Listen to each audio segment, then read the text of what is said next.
Hello. हाँ, फिर next में था कि मोल्स के बारे में हम पढ़ रहे थे। तो अब है कि how to find number of moles. अगर क्वेश्चन आता है कि नंबर ऑफ़ मोल्स फाइंड करने, तो हमारा क्वेश्चन है how to find number of moles. ठीक है, कि नंबर ऑफ़ मोल्स कैसे निकालते हैं। तो इसके लिए अलग अलग फॉर्मूले होते हैं। तो पहला फॉर्मूला क्या होता है, number is equal no number of moles, इसको डिनोट करने के लिए है। तो number of moles equal to कितना हो जाएगा, मास अपॉन मास मतलब जो दिया रहता है, गिवन वेट इसको, या गिवन वेट जो तुम्हें वेट दिया होगा ना, गिवन वेट।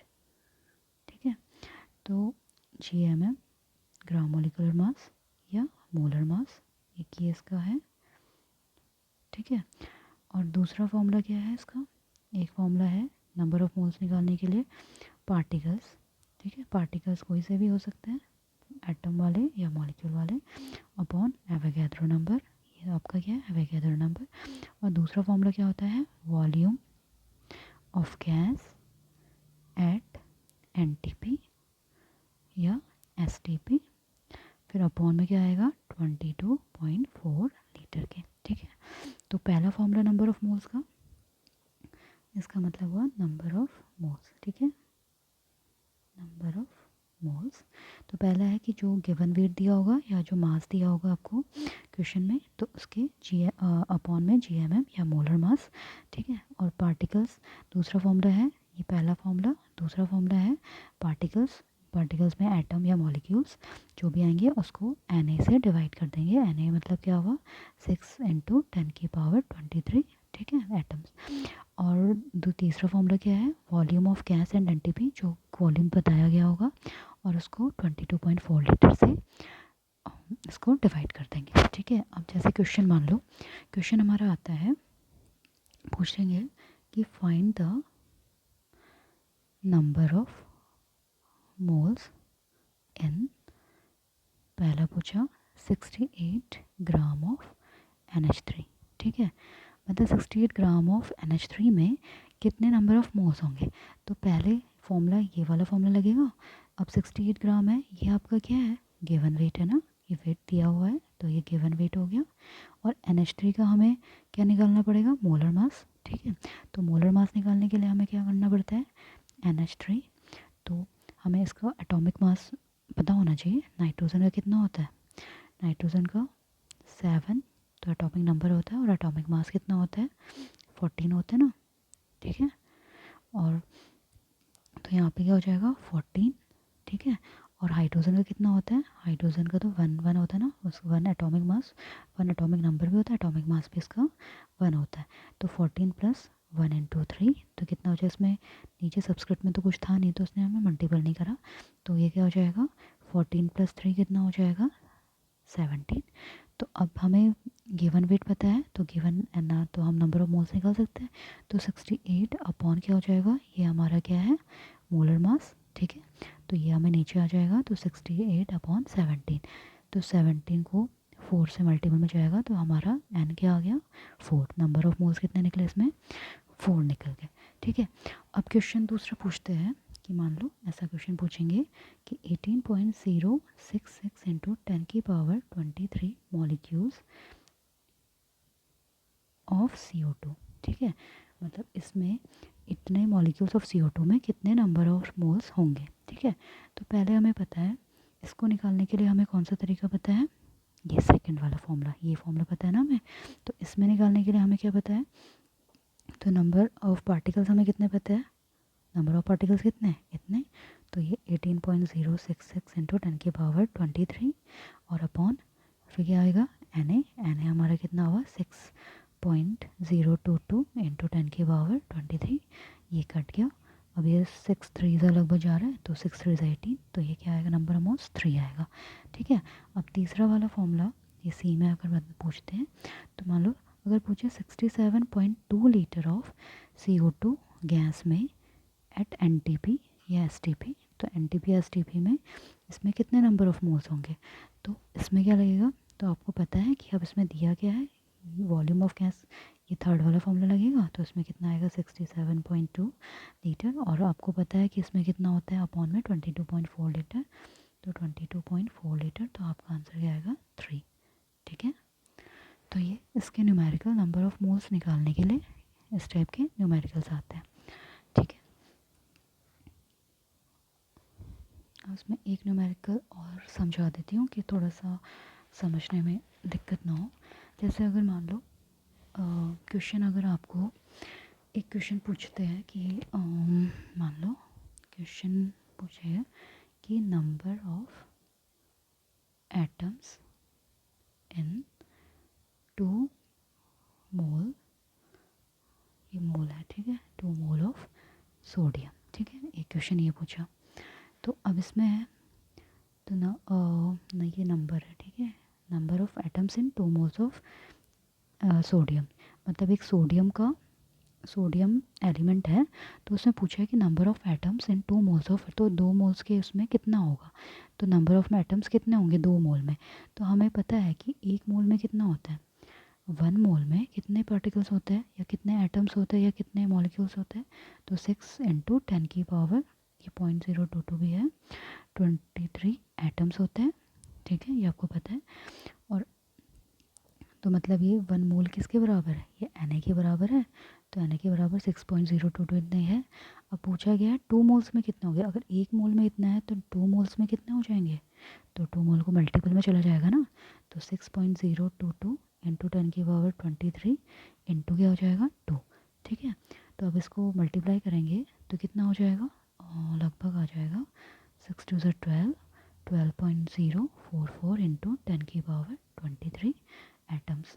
ठीक है, तो अब इसको ये ध्यान रखना, जब हम साइंटिफिक नोटेशन में लिखते हैं तो इस पॉइंट को हम यहाँ पे लगाते हैं, तो इसका आंसर क्या हो जाएगा, अगर हम इसको यहाँ पे पॉइंट को यहाँ एक डिजिट किसका आ रहा है, तो 1.2044, तो यहाँ पे क्या हो जाएगा, ये नंबर क्या हो जाएगा, इंक्रीज हो जाता है, तो 10 की पावर क्या हो जाएगी 24 एटम्स, तो ये हमारा आंसर आ जाएगा। ठीक है, अब है कि अगर दूसरा क्वेश्चन इसी टाइप में अगर पूछते हैं कि नंबर ऑफ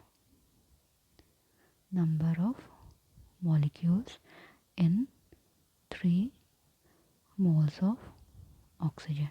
ठीक है, तो अब इसमें क्वेश्चन क्या पूछा है कि नंबर ऑफ मॉलिक्यूल्स कितने हैं 3 मोल्स ऑफ ऑक्सीजन में।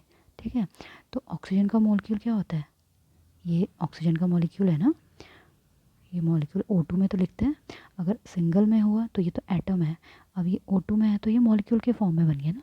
ठीक है, मॉलिक्यूल क्या होते हैं, कंबाइंड फॉर्म में होते हैं ना। तो अब 1 मोल ऑफ ऑक्सीजन, ठीक है, 1 mole of oxygen is equal to 6 × 10 की पावर 23 मॉलिक्यूल्स। ठीक है, तो आपको पता है कि 1 मोल 6.022 × 10 की पावर 23 एटम्स बोलो, मॉलिक्यूल्स बोलो, पार्टिकल्स बोलो, ग्राम बोलो, ठीक है, तो वो इसके इक्वल होता है। तो 1 मोल ऑफ ऑक्सीजन के कितने मॉलिक्यूल्स के बराबर है, 6 × 10 की पावर 23 मॉलिक्यूल्स के बराबर है। ठीक है, तो अब पूछा गया है 3 मोल्स कितने के बराबर है, तो 3 मोल्स ऑफ ऑक्सीजन कितने के बराबर होगा, तो 3 × 10 की पावर 23 मॉलिक्यूल्स के बराबर हो जाएगा ना। तो कितना हो जाएगा ये 6 3 18, मतलब यहाँ पे ये मल्टीपल कर देना, यहाँ पे ध्यान रखना, ये इंटू यहाँ पे है ना, 6 × 10 की पावर 23 से 3 को मल्टीप्लाई कर देंगे तो कितना आ जाएगा 6 3 18, तो 18.06 कुछ आएगा 10 की पावर 23। अब ये आपको पता है साइंटिफिक नोटिफिकेशन, तो यहाँ पे करेंगे तो 1.806 × 10 की पावर 24 मॉलिक्यूल्स। ठीक है, आया। अब जैसे इसमें अगर ये क्वेश्चन तो मॉलिक्यूल्स का हो गया, एक क्वेश्चन एटम का हो गया। अगर मान लो दूसरा क्वेश्चन अगर ऐसा क्वेश्चन पूछता है कि number of molecules in 2 moles of CO2। ठीक है, तो 2 मोल्स ऑफ CO2 में नंबर ऑफ मॉलिक्यूल्स कितने आएंगे। अब ये क्वेश्चन था, पहले में क्या था, शुरू फर्स्ट वाले क्वेश्चन में 2 मोल्स ऑफ सोडियम था, तो सोडियम एक एलिमेंट का था। फिर नेक्स्ट में क्या था 3 मोल्स ऑफ ऑक्सीजन, वो मॉलिक्यूल्स का था। अब इसमें क्या है, नंबर ऑफ मॉलिक्यूल्स पूछ रहे हैं, इसमें 2 मोल्स ऑफ CO2, और ये CO2 क्या है, एक मॉलिक्यूल है ना, ये CO2 मॉलिक्यूल है आपका, या कंपाउंड बोल सकते हो या मॉलिक्यूल। ठीक है, अब इसको कैसे कैलकुलेट करेंगे, तो पहले हमें पता है हमें 1 मोल ऑफ CO2 कितने के बराबर होता है, 6 × 10 की पावर 23 मॉलिक्यूल्स आएगा ना, कितने के बराबर होता है मॉलिक्यूल्स के बराबर हुआ। अब 2 मोल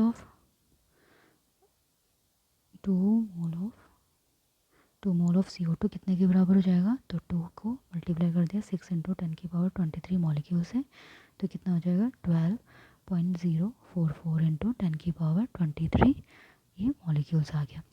और हमें अब इसको सॉल्व कैसे करना है कि हमें पता है कि एक मॉलिक्यूल्स 1 मॉलिक्यूल ऑफ CO2 में कितने कार्बन एटम है। तो अब जैसे ये तो निकल गया कि नंबर ऑफ मॉलिक्यूल्स इतने आ गए, ठीक है, ये तो इतना हो गया। अगर मान लो अगर क्वेश्चन में आता है कि मतलब इसमें एटम प्रेजेंट कितने हैं, ठीक है, कि कार्बन के एटम्स कितने हैं, ठीक है, कार्बन के एटम कितने प्रेजेंट है या ऑक्सीजन के एटम कितने प्रेजेंट है, अगर ये क्वेश्चन आया तो उसमें निकालने के लिए क्या करना पड़ेगा, तो एक मॉलिक्यूल ऑफ CO2 में कितने हैं, एक एटम है ना, 1 एटम ऑफ कार्बन है, तो कार्बन के कितने एटम है, जैसे CO2 है, कार्बन का कितना है, ये एक है ना, ये 1 ही तो दिख रहा है आपको, और ऑक्सीजन के कितने हैं, 2 है, तो टोटल एटम कितने हैं इसमें, 3 एटम है ना इसमें, तो कार्बन का एक और ऑक्सीजन के कितने हैं, 2। तो एक मॉलिक्यूल ऑफ CO2 में कार्बन के कितने एटम है, एक एटम है, 1 एटम ऑफ CO है। तो अगर अब हमारे पास इतने क्या है मॉलिक्यूल है, तो 12.044 इंटू 10⁻23 मॉलिक्यूल्स ऑफ CO2 में कितने एटम होंगे, तो इतने ही आएंगे ना, तो 1 का मल्टीपल होगा तो 1 से तो इतना ही आएगा, तो 12 पॉइंट क्या कितना आएगा 12.0 वही 044 इंटू 10⁻23 एटम्स, ठीक है। बट अगर इसमें पूछे कि ऑक्सीजन कितना होगा तो उसमें थोड़ा सा डिफर करेगा, क्योंकि ऑक्सीजन कितना है 2, तो